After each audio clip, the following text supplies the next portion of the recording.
ఒక బౌల్ తీసుకుని దానిపై ఇలా ఒక స్ట్రైనర్ పెట్టి ఇందులోనే ఒక కప్ మైదా వేసుకోవాలి. ఇందులోనే 1 టేబుల్ స్పూన్ బేకింగ్ పౌడర్ వేయాలి.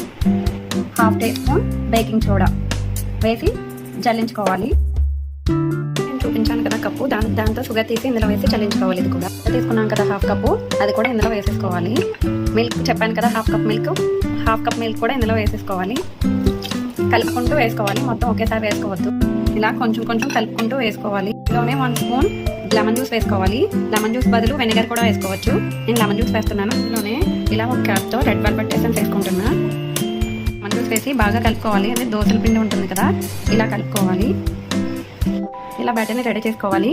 మీ దగ్గర రెడ్ వెల్వెట్ ఎసెన్స్ లేకపోతే వెనిలా ఎసెన్స్ వేసుకోవచ్చు, కానీ అందులో కోకో పౌడర్ యాడ్ చేయాలి.